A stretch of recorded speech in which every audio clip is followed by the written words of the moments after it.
لله رب العالمين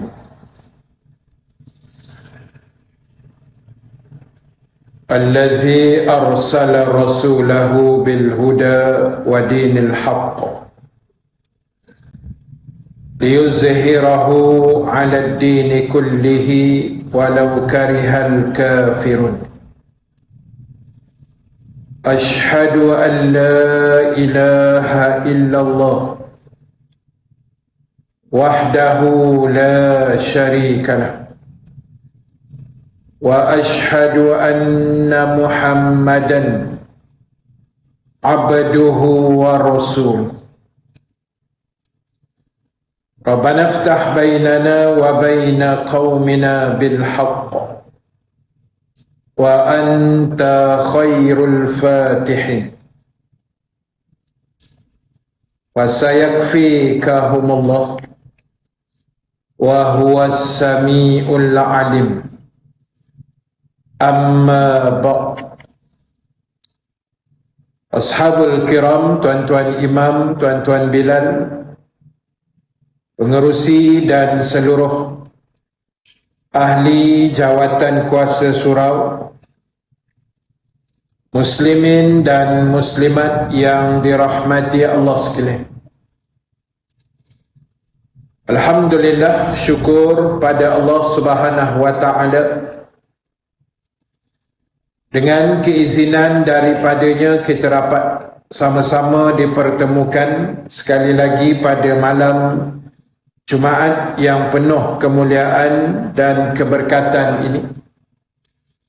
Mudah-mudahan pertemuan kita mendapat kebaikan, rahmat dan keampunan Allah Subhanahu wa taala insya-Allah. Muslimin, muslimat, insya-Allah pada malam ini seperti biasa kita akan sambung perbahasan dan perbincangan menggunakan kitab Iman dan Kehidupan. Kita sambung bacaan di dalam kitab pada muka surat 65, tajuk Kemuliaan Kerana Iman. Muka surat 65, tajuk G, Kemuliaan Kerana Iman, nombor yang ke-15. Bismillahirrahmanirrahim. Manusia yang telah memperolehi kemuliaan dan kedudukan yang penting akan bertambah kemuliaan dan perasaan harga diri disebabkan oleh iman. Dan kemuliaan sebagai manusia bertambah dengan kemuliaan iman kerana seseorang termasuk dalam golongan umat yang beriman. Maka dia akan mendapat tambahan kemuliaan sebagai umat, sebagai orang yang terpilih dan dilahirkan untuk kebaikan umat manusia berkat keimanannya, usaha dan perjuangannya. Tuan-tuan, ibu-ibu yang dirahmati Allah sekalian, malam ni kita tengok satu tajuk yang sangat penting kepada kita, iaitu kemuliaan kerana iman. Daripada tajuk itu, kita dapat satu benda yang paling besar, bahawasanya dalam proses perjalanan hidup manusia, maka iman itulah menjadi teras yang paling utama. Sebab itu disebut manusia hanya akan mulia kerana iman. Dan kita pernah sebut satu masa dulu, kadang-kadang ada orang mencari, menilai dan memandang kemuliaan itu pada sudut yang lain, pada sudut pandang yang lain daripada kemuliaan iman. Maka kemuliaan yang seperti itu adalah kemuliaan yang tidak kekal lama dan kemuliaan yang tidak membawa apa-apa erti untuk seorang manusia pada hari akhirat besok. Sebagai contoh, ada orang memandang manusia mulia kerana kuasa yang dia ada, kerana kuasa yang dia miliki. Dia jadi raja, dia jadi pemerintah, dia jadi sultan dan seumpamanya. Maka dia anggap mereka ini orang yang mulia. Kalaulah diukur kemuliaan itu dari sudut kuasa pemerintahan, nescaya Firaun lebih mulia daripada kita. Sebab Firaun antara keturunan dan manusia yang agak lama memerintah di negara Mesir purba pada suatu ketika dulu. Kalau kita nak ukur kemuliaan itu dari sudut kuasa, Firaun lah paling hebat, paling mulia. Sebab apa tuan-tuan? Sebab lama dia memerintah di Mesir pada ketika itu. Itu satu. Jadi kita tak boleh nak ukur dari sudut kemuliaan itu kerana kuasa. Dan yang kedua, ada orang memandang mulia manusia itu kerana harta yang dia miliki. Dia ni orang kaya, orang jutawan dan macam-macam, dianggap mereka itu mulia. Kalau kita nilai kemuliaan itu kerana harta, nescaya Qarun lebih mulia daripada kita. Sebab Qarun ni manusia paling kaya dalam dunia. Hartanya terlalu banyak sehingga ditenggelamkan Allah di negara Mesir pada suatu ketika dulu. Jadi kita tak boleh nak ukur mulia kerana kuasa atau mulia kerana harta. Sebab dua contoh yang kita bawa tadi, satu namanya Firaun, satu namanya Qarun, dua-dua endingnya adalah api neraka Allah. Dua-dua akan dihumban oleh Allah ke dalam api nerakanya. Walaupun orang nampak, oh mulia sebab harta, sebab kuasa. Jadi jawapan tu kurang tepat lah. Dan satu lagi, orang menganggap mulia kerana keturunan. Dah. Biasa orang sebut, oh hebat dia Ustaz, dia keturunan Nabi.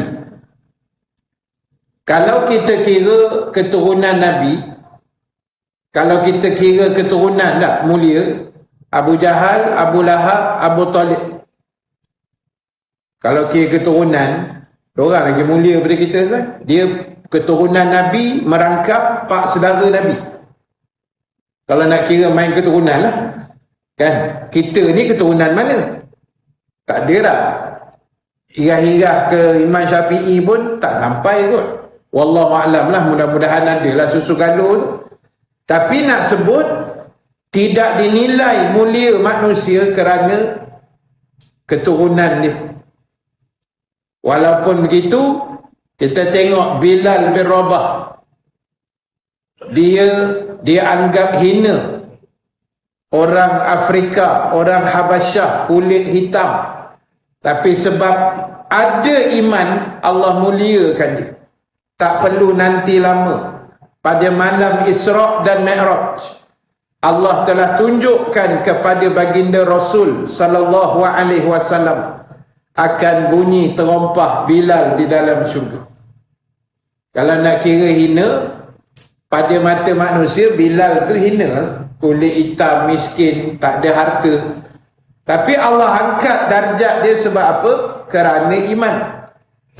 Ini tajuk kita malam ni, mulia manusia kerana iman.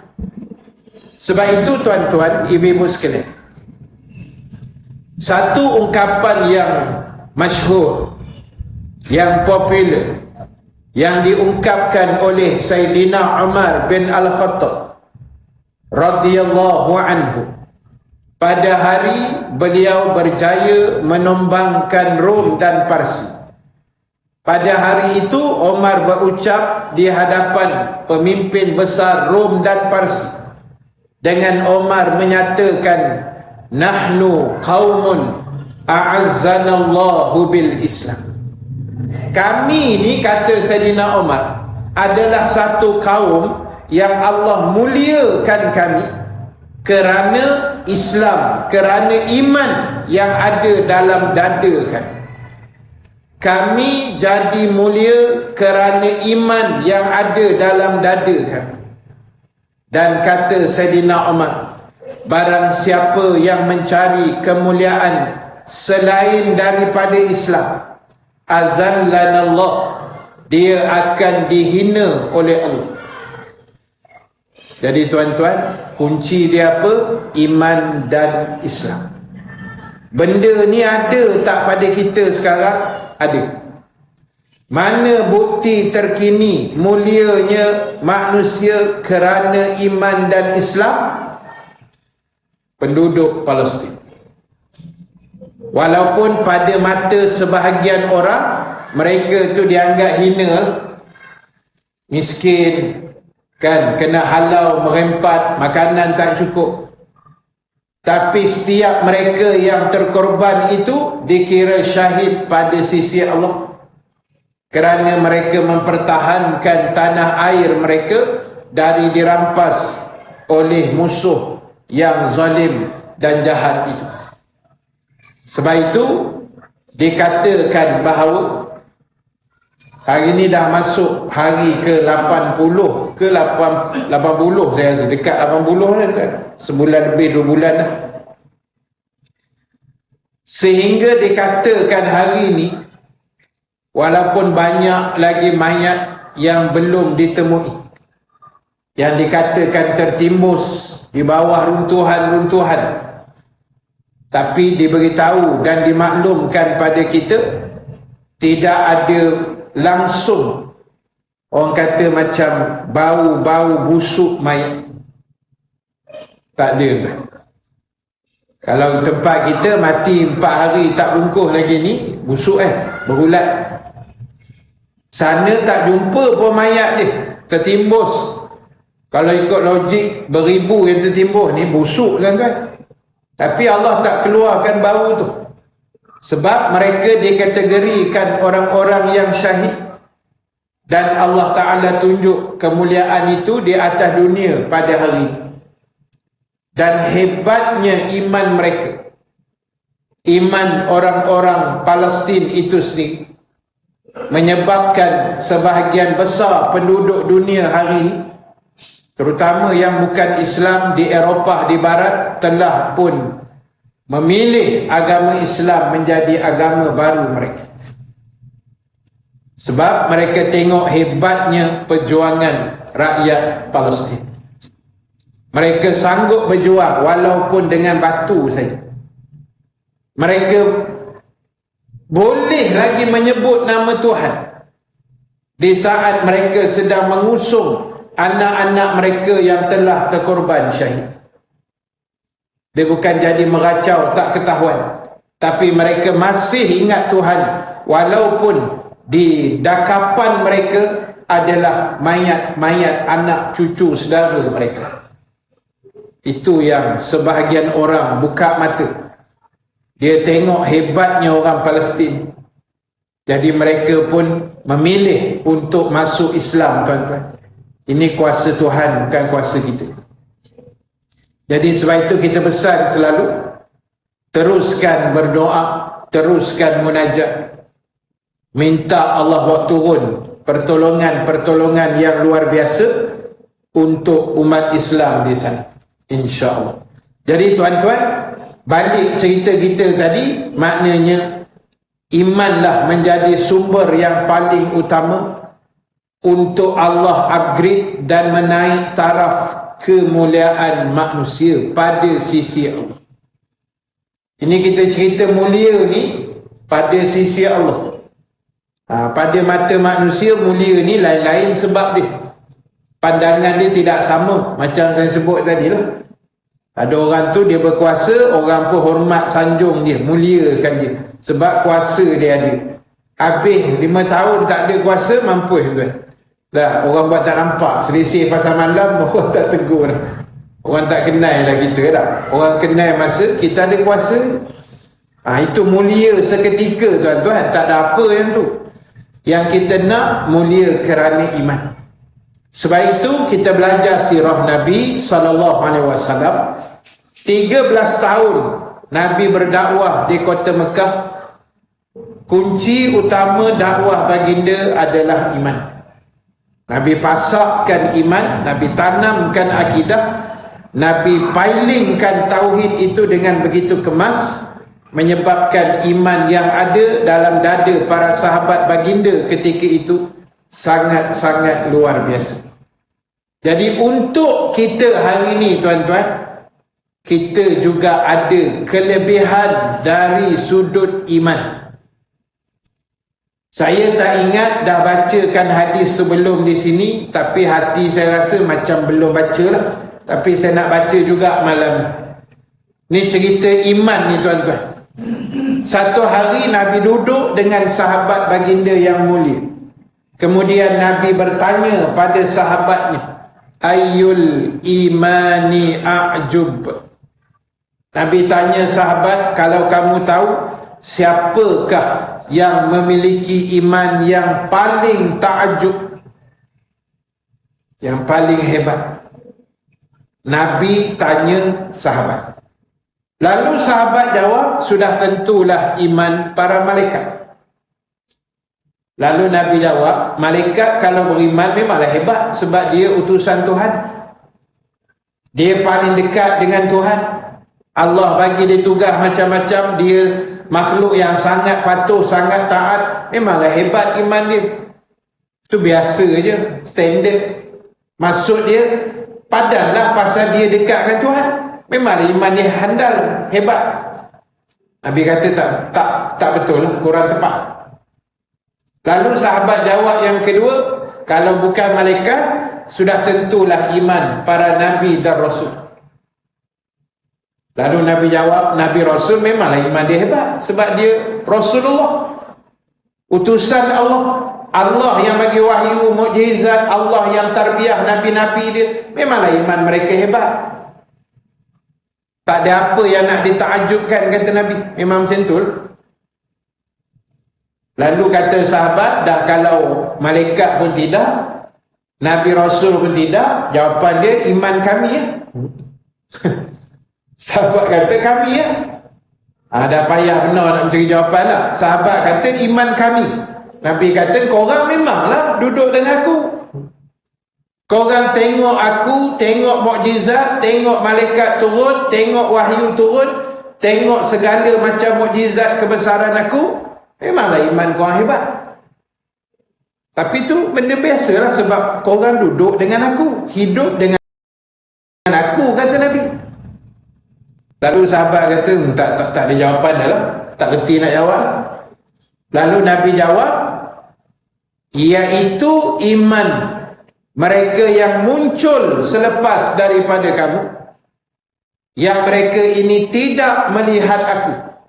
Mereka hanya membaca ayat-ayat Quran yang ditulis di atas lebaran-lebaran kertas sahaja, tetapi mereka beriman kepada aku. Inilah iman yang paling ajaib, paling takjub, kata Nabi. Siapa dia? Kita lah tuan-tuan. Kita lah tuan-tuan, insya-Allah, mudah-mudahan, amin ya rabbal alamin. Sebab kita tak tengok Nabi, kita tak duduk zaman Nabi hidup, kita tak pernah tengok mukjizat Nabi. Tuan-tuan hanya dengar ustaz-ustaz bersyarah tiap-tiap tahun pasal mukjizat Nabi. Ustaz yang bersyarah tu pun tak tengok. Tuan-tuan angguk je cakap ustaz tu, kan? Tiba-tiba kita beriman, tak pernah tengok ni. Pergi Madinah pun tengok jeriji besi je makam Rasul. Bukan boleh masuk, bukan boleh pegang jasad baginda yang mulia, tak dapat. Tapi kita beriman, tuan-tuan. Dari sudut itu kita ada kelebihan berbanding para sahabat dari sudut itu. Namun dari sudut pahala, sahabat tetap menang daripada kita. Itu kita tak boleh challenge lah. Sebab Nabi kata, kalau kamu sedekah mah besar bukit Uhud, sahabat aku sedekah kurma sebiji, kamu tak boleh potong pahala buah kurma. Walhal kita sedekah emas, bukan besar meja ni, kan? Besar bukit Uhud 7 kilometer. Bukit Uhud ni panjang dia 7 kilo ni. Bayang tinggi Batu Kek kan, 7 kilo. Batu Kek dia seketul di situ. Ni 7 kilo punya emas tuan-tuan sedekah. Besar bukit Uhud kata Nabi. Tiba-tiba sahabat aku sedekah buah kurma sebiji. Bukan sedekah emas ketul 1 gram, bukan. Kurma. Buah tamar. Tapi pahala kurma sebiji kita tak boleh potong dengan emas 7 kilo tadi. Emas besar bukit Uhud kan, tak boleh potong. Itu baru sahabat sedekah buah kurma. Kalau sahabat sedekah emas macam ni? Lagi tak boleh potong, menganga itu. Dia sedekah kurma pun tak boleh potong dah kan. Itu menang ke sahabat lah. Tapi dari sudut iman tadi, boleh kat kita, yang Nabi rasa kagum, takjub tu kagum kan. Nabi rasa dahsyat ni. Korang tak pernah tengok aku, tiba-tiba korang beriman dengan aku. Itu satu yang luar biasa. Orang tengok, orang percaya. Itu standard. Bila saya kata tadi saya lalu dekat Temple Park, ada kemalangan contoh lah. Contoh kata, ya Ustaz. Ya, saya kata. Sebab saya tengok. Saya nampak kereta terbalik 4-4 tayar naik ke atas, contoh lah. Saya percaya, memanglah pasal saya tengok. Tiba-tiba tuan-tuan dengar cakap saya, betul Ustaz. Saya percaya juga Ustaz. Tak kehebat. Padahal tuan-tuan duduk Kasumaria ni je, tak tengok pun kemalangan tu kan, tapi percaya. Itu yang nama dia hebat, takjub. Itulah iman kita tuan-tuan. Kita tak pernah tengok Nabi, peluk Nabi, pegang Nabi, duduk dengan Nabi, kita tak pernah. Tapi kita beriman, kita percaya, kita beriman dengan kerasulan ni, percaya dengan sunnah ni. Inilah manusia-manusia akhir zaman yang hebat. Jadi tuan-tuan, cuba tengok 1-2 ayat di sini. Pertama dalam surah Ali Imran ayat 110. Allah Ta'ala berfirman, kuntum khaira ummatin ukhrijat linnas ta'muruna bil ma'ruf wa tanhauna 'anil munkar wa tu'minuna billah. Allah kata, kamu wahai orang-orang beriman adalah umat yang paling terbaik. Kita ni umat Nabi sallallahu alaihi wasallam adalah umat yang paling terbaik dengan syarat. Dia ada syarat di belakang. Yang pertama, umat yang paling terbaik yang dilahirkan untuk kebaikan manusia. Yang pertama, ta'muruna bil ma'ruf. Apabila kita mengajak manusia, menyuruh manusia melakukan kebaikan. Yang kedua, wa tanhauna 'anil munkar. Kita cegah manusia daripada melakukan kemungkaran. Yang ketiga, wa tu'minuna billah, dan kita beriman kepada Allah. 3 syarat ni melayakkan kita diiktiraf Allah sebagai umat yang terbaik, manusia yang terbaik yang dilahirkan di atas dunia pada hari. Jadi tuan-tuan, ajaklah manusia buat baik. Kita ajak, fahamkan maksud ayat tu, mengajak. Ajak ni apa? Cerita, beritahu, jangan lupa malam besok ada forum, malam besok ada kuliah perdana. Ajak aja. Bukan kita heret dia datang, bukan. Allah suruh ajak aja. Orang tu ikut tak ikut tu dia punya pasal. Kalau dia ikut, kita lebih lagi pahala. Kalau dia tak ikut pun, kita tetap ada pahala sebab dah mengajak dia. Jadi agama ni simple je tuan-tuan. Agama ni sangat mudah untuk kita uruskan kalau kita faham kaedah ni. Jadi ajak orang buat baik satu bab, dan yang kedua dalam masa yang sama mestilah mencegah kemungkaran. Yang ni agak berat sikit lah, kan? Kemungkaran ni banyak berlaku tuan-tuan, terutama nak menjelang hujung-hujung tahun ni lah. Orang nak Happy New Year ni, nak sambut tahun baru ni, macam-macam gaya ni, kan? Konsert-konsert ke apa benda tak tahulah, tapi lazimnya macam tu lah. Walaupun ada sebahagian pihak, surah masjid umpamanya, yang buat program yang kita panggil macam Islamik lah sikit, kan?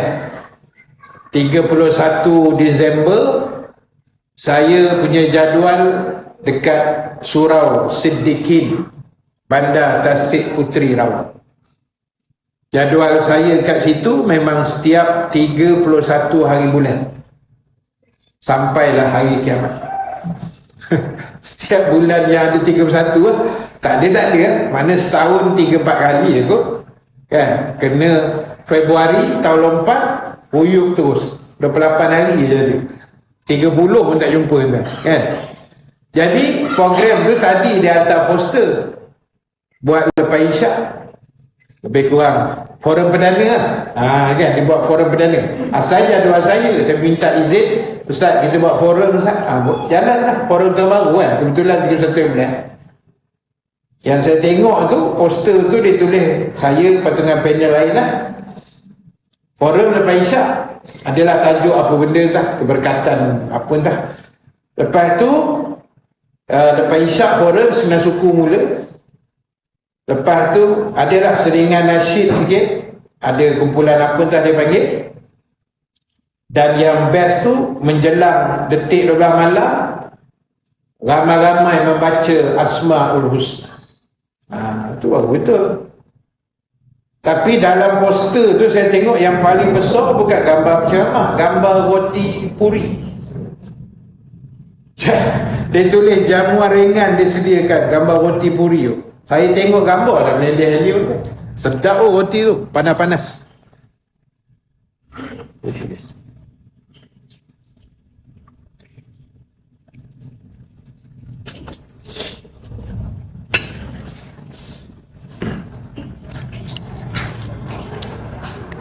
Sekejap, bateri dah habis. Dia rechargeable ke apa bukan? Tak, tak. Ganti-ganti ya. Soalnya kita lagi kereta nak habis kan. Ya, so kita kalau Kalau Ramadan saya 4-5 buat jam. Tidak ni kan yang lain ini.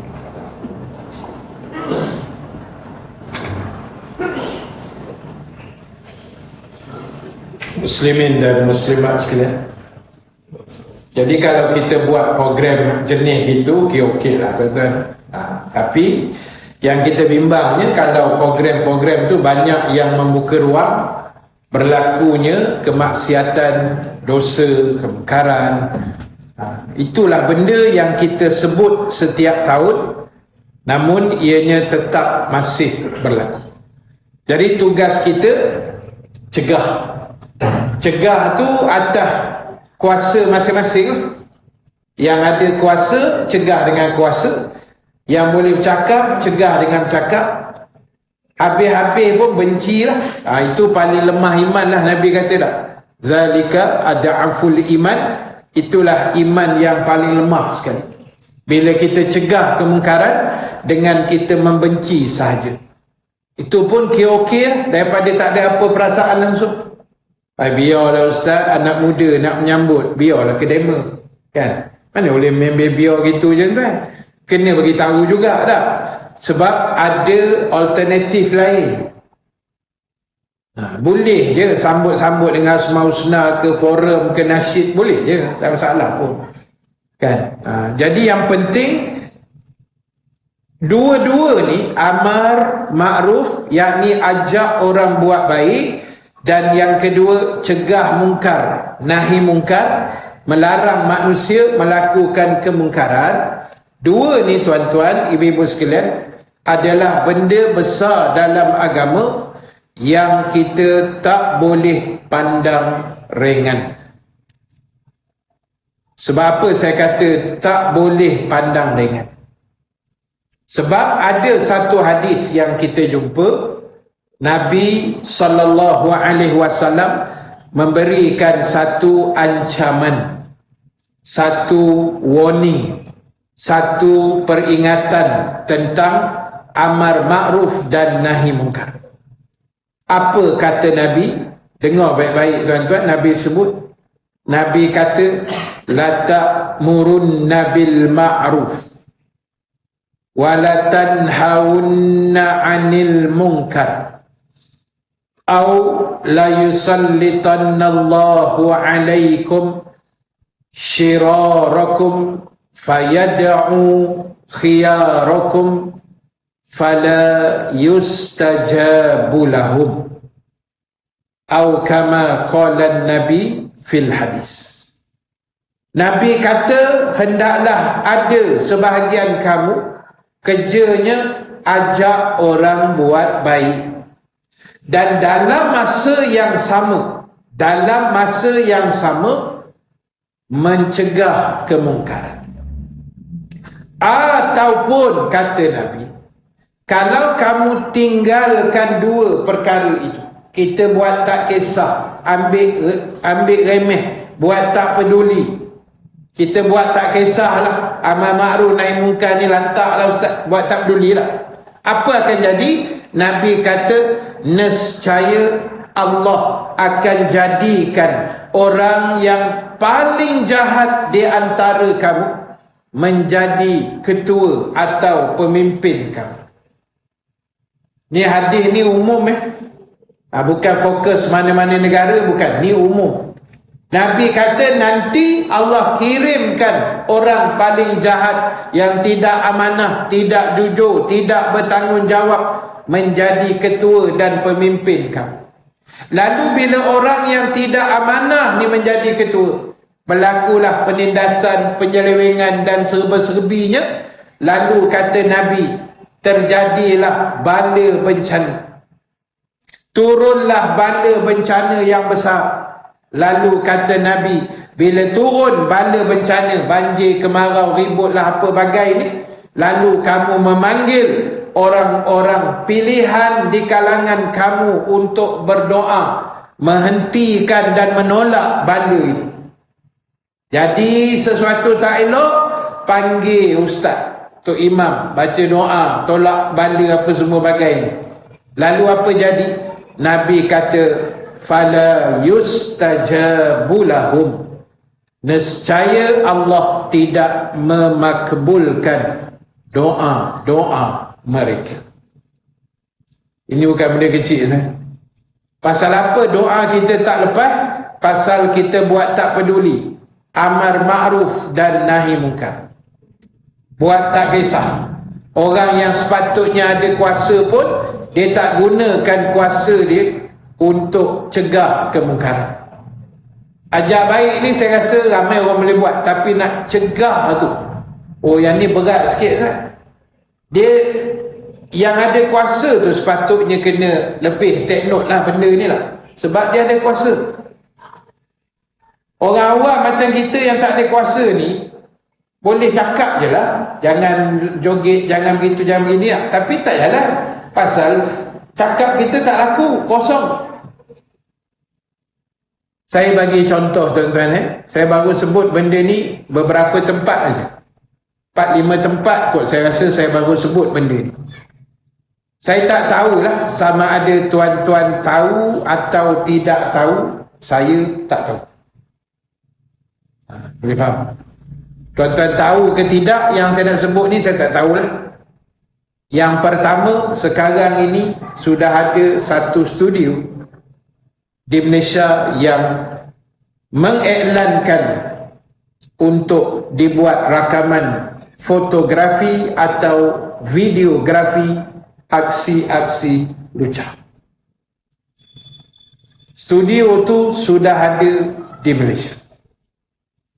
Ada iklan terbuka yang dibuat dalam bahasa Inggeris, saya ada simpan keratan tu. dalam portal mana entah itu hari dia keluar. Ada member hantar, geng-geng ustaz. Jadi tuan-tuan, bayaran RM500.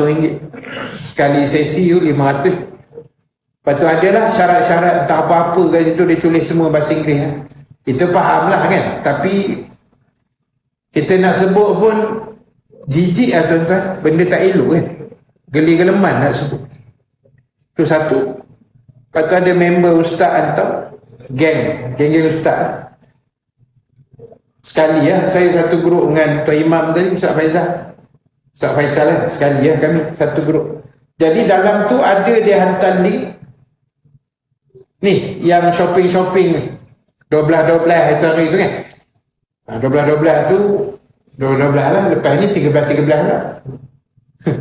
Satu-satu lepas ni kan, dia tak ada 13. Dia ambil tarikh keramat ni. Kan orang beli Lazada, Shopee apa semua tu kan. Yang tu TikTok pun dah banyak lah sekarang. Tapi yang tu link dekat salah satu lah. Apa dia link tuan-tuan? Kalau tekan dia akan bawa tuan-tuan pergi dekat pembelian novel Melayu Lucah. Sudah ada dalam online. Tak takut tuan. Bahasa Melayu, ada gambar buku dia, ada penerbit dia, terbuka tuan-tuan. Ini nama dia maksiat yang membawa kepada dosa, membawa kepada mana petaka yang boleh Allah turun. Patutnya pihak berwajib yang tertentu ni ambillah action, sekatlah benda-benda. Kacau lah, tengok benda-benda tu, ambil perhatian sikit kan. Ni yang dia kacau ustaz kan, tauliah yang dia kacau. Jadi tuan-tuan, itu benda dia kan. Saya tak tahulah tuan-tuan tahu ke tidak benda ni. Kan? Baru tahu Ustaz malam ni. Tu kena hati-hatilah tuan-tuan. Dia lagi canggih. Zaman ni lagi canggih maksiat ni. Kan? Lagi canggih tuan. Kalau iman kita tak kuat ni memang habis. Tanggal kopiah kita tuan, jawab main. Kan? Maksiat ni ujung jari je. Jadi sebab itulah tuan-tuan, banyakkan zikir. Hasbunallah wa ni'mal wakil, wa ni'mal maula wa ni'mal nasir, dan zikir-zikir lain sebagai pendinding diri kita tuan-tuan. Mudah-mudahan Allah kuatkan iman kita, anak kita, isteri kita, suami kita, cucu kita dalam ujian-ujian akhir zaman seperti ini. Jadi ingat, kalau tuan-tuan saya nak jadi umat yang terbaik, mesti ada 3 syarat itu. Pertama, mengajak manusia dengan kebaikan, apa cara sekalipun. Kita share pun ajak kebaikan juga. Kita dapat poster daripada lain punya tempat, kita share dalam grup, benda tu ada manfaat, itu nama dia menyebarkan kebaikan kan. Tak kisahlah apa benda pun tuan-tuan, program apa yang baik-baik kita share, itu namanya menyebarkan kebaikan, mengajak orang berbuat baik. Dan yang kedua, kita cegah kemungkaran. Benda-benda mungkar ni kalau kita tahu, kita beritahulah, supaya orang jangan terikut, orang jangan terjebak, orang jangan tersangkut. Sebab apa? Sebab kita bimbang bala turun tu, Allah rembat semua sekali kan. Banjir tu bukan rumah imam kering tak, rumah imam pun hanyut kan. Dia tak peduli siapa. Jadi kita tak nak musibah bala itu berlaku. Dan yang ketiga tadi adalah watu minu nabillah, mestilah kita beriman kepada Allah. Maknanya proses menjaga, memelihara iman, itulah benda yang paling utama dalam hidup kita pada hari ini. Dan kita dah sembang dah dulu, akhir zaman besok, bila mana Allah buat turun Dajjal apa semua ni, yang hampir nak keluar ni, yang boleh mengalahkannya pada masa itu adalah iman kita tuan-tuan. Dia tak boleh dikalah dengan benda lain. Dajjal ni bukan sebarangan. Dia ada power yang Allah izinkan pada dia. Dia mari batu kek ni tuan-tuan kan. Dia mengaku dia sebagai Tuhan.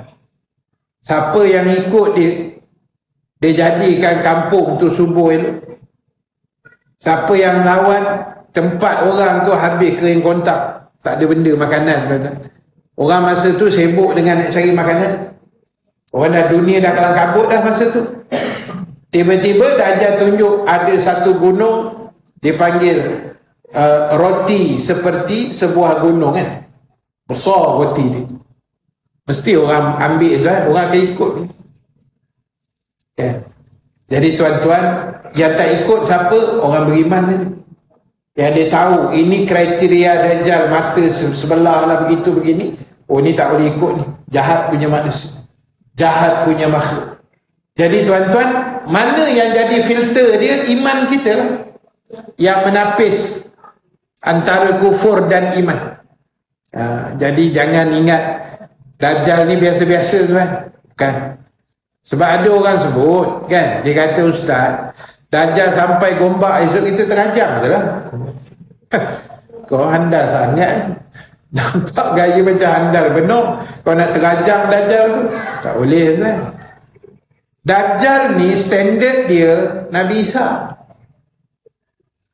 dengan Imam Mahdi tu lah kan. Dua ni standard level Dajjal ni Nabi Isa tu kan. Yang boleh bunuh dia Nabi Isa, bukan kita. Kita kena kepak gitu dengan Dajjal kan. Tiba-tiba orang kampung sembang lah, Dajjal sampai gombak lah, kita belasah lah. Jangan cakap tuan. Tengok kuasa ditunjuk lagi, terbeliak mata kita. Ui, ni Tuhan ni kan. Na'udzubillah min zalik. Jadi sebab itu, siapkan diri kita dengan iman. Semoga ada kekuatan yang Allah beri kepada kita, insya-Allah. Baik, kita habiskan yang terakhir tuan-tuan. Satu lagi ayat, surah Al-Munafikun, ayat yang ke-8. Walillahil izzatu walirasulihi walil mu'minin. Kemuliaan itu adalah milik Allah dan milik Rasulnya dan milik orang-orang yang beriman. Dipanggil izzah. Izzah ni saya, kalau perkataan izzah ni saya ingat dua tuan-tuan. Satu, Nurul Izzah. Tak ada kena-mengena lah. Satu lagi, Baitul Izzah. Baitul Izzah ni tempat kami mengaji masa kat Mesir tu kan. Hari ni ada member saya sama mengaji dengan saya. Dia pergi Mesir semalam. Dia hantar gambar-gambar kan. Saya last keluar daripada Mesir tahun 98. Ni dah hampir 25 tahun dah kan. Jadi bila dia hantar gambar, dia hantar video, kita tengok sedih kan. Bukan sedih apa, kita teringat kan, kita mengaji dulu, dia hantar gambar universiti kita. Lepas tu dia hantar gambar lorong rumah. Lorong rumah kan. Dia panggil Syariat ini. Lorong rumah saya tu nama dia Syariat ini. Saya ingat dia punya apa tu? Dia punya address tu masa ialah zaman saya mengaji tu, mana ada WhatsApp kan? Handphone pun tak ada zaman tu kan? 90-an. Tak ada. Masa tu surat-menyurat lah. Kalau bercinta pun masa itu, kalau lah. Surat sampai seminggu, buka-buka bedak dah tak ada. Pasal seminggu surat tu terbang dengan bedak-bedak. Lambat dah sampai tu. Dia punya address saya ingat lagi tuan. Nombor 10 Kartini Street, Tonto, Egypt. Itu je. Postcode apa pun tak ada. Saya mula sampai situ, ni betul alamat ni kan. Tak sampai surat daripada Malaysia. Kita test sekali, sampai kan. Pendek je alamat dia. Kalau bahasa Arab dia Asyarah Syariq Kartini Tonto Mes kan. 10 nombor 10 Jalan Kartini Street, Tonto, Egypt. Dah, simple je. Jadi tadi ada member hantar tadi kan, gambar lorong tu. Dia tak ada masuk lah. Dia, anak dia mengaji sana kan, dia pergi ziarah anak dia lah. Ada 2-3 orang anak dia.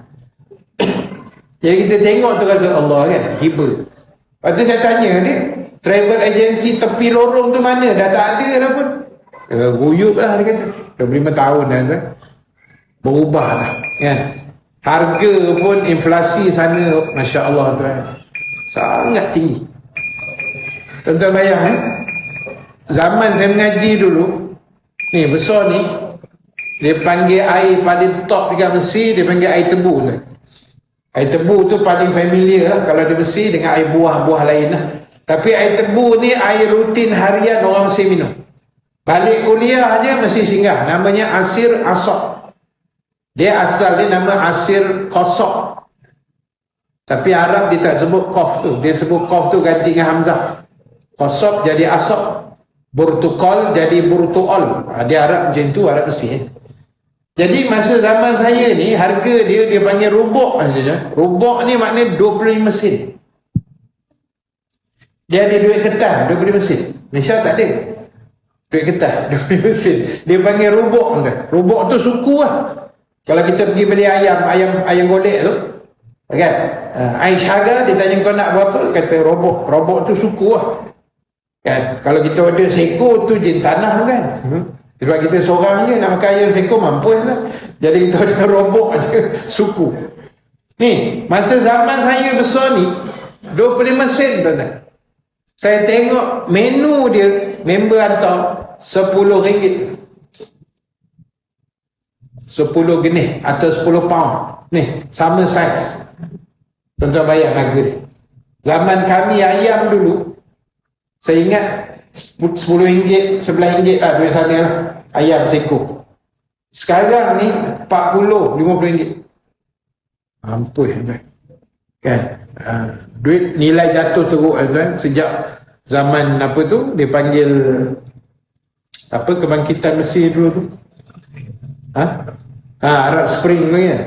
Zaman sekarang ni si siapa, Perdana Menteri tu, Sisi tu jahat sikit tu. Bukan jahat sikit, jahat banyak kan, bawah sikit Firaun kan. Jadi tuan-tuan, Allah, bila tengok tu rasa rindu kan. Saya pernah pergi. Saya balik 98, saya pergi umrah transit Mesir 2008, 10 tahun lepas saya balik. Itu pun menangis kan. Kita turun airport Cairo tu sedih rasa kan. Waktu kita jalan pergi kawasan tu. Ini dah 25 tahun ni, rupanya dah makin teruk lah tuan-tuan, dari sudut ekonomi lah kan. Dari sudut kehidupan Arab serupa tu je. Kedai pun macam tu jugalah, unta lembu pun macam tu juga kan. Tapi dari sudut kehidupan diorang sangat teruk lah. Baik, jadi kita kena ingat kemuliaan itu ada pada Allah, ada pada Rasul, dan ada pada orang beriman. Kalau kita jaga iman kita dengan sebaik-baiknya, insya-Allah. Wallahu ta'ala a'lam. InsyaAllah nombor yang ke-16 kita akan sambung pada jadual kita bulan hadapan, Januari 2024 biiznillah. Mudah-mudahan Allah mudahkan segala urusan kita dunia akhirat.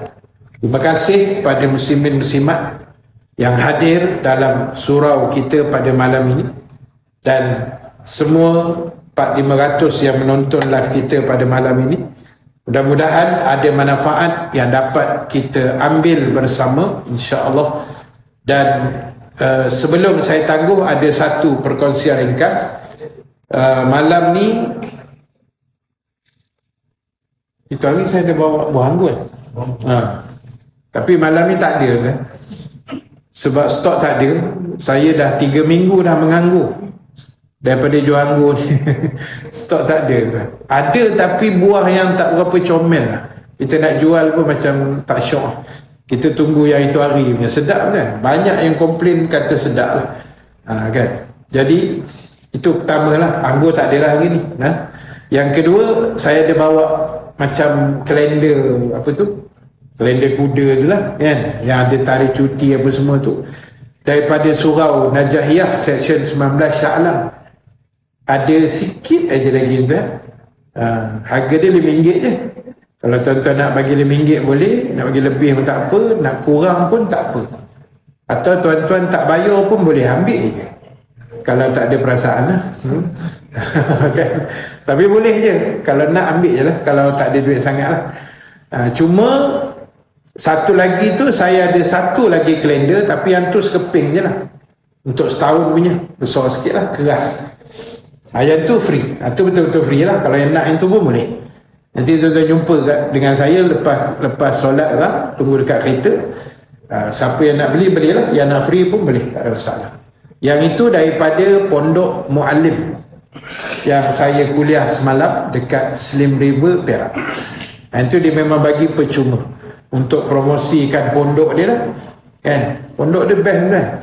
Dia open, dia buat macam posh, macam garaj besar macam tu. Ada kursi, ada meja, tuan-tuan mengaji dengan selesa. Ujung sana tu ada kafe, keliling tu ada pondok moden lah, macam rumah batu lah, kan. Tapi semua tu dah ada orang duduk lah. Lepas tu tengah buat masjid, tuan-tuan boleh tengok lah, free-free. Tuan-tuan Google je Pondok Muallim Slim River, free-free. Tuan-tuan pergi sana kuliah. Dia Isnin sampai Jumaat 9.30, 11.30 ada 2 kuliah duha, dua ustaz yang lain-lain lah, kan. Yang seronok tu pasal jemaah dia ramai kan. Sekali-sekala kuliah tu, sesekali dengan kuliah tu, biasa-biasa saya ingat 300 orang dia. 99.9% adalah warga emas. Yang paling muda aku seorang je penceramah. Yang belum warga emas lagi lah. Jadi hak lain semua orang tua-tua tu, makcik-makcik kan. Tapi seronok kan. Orang tua-tua kita sengat, mak-mak, ayah-ayah kita kan. Seronok mengajar situ. Jadi kalau tuan-tuan ada lajak-lajak balik kampung utara ke, try singgah sikit, tengok intai-intai dia kan. Dia masuk ke dalam sikit je, jumpa kelapa sawit, corner sikit, nampak dalam tu. Situlah pondok dia. Bagus tuan, situ meriah. Penceramah pun semua hebat-hebat. Saya tengok senarai penceramah semua hebat-hebat kan. Jadi tuan-tuan, yang itu ada, dia punya kalender percuma lah. Nanti tuan-tuan ambil kat saya lah. Yang nak bayar RM5 pun boleh juga untuk yang section 19 ni. Wallahualam. Terima kasih.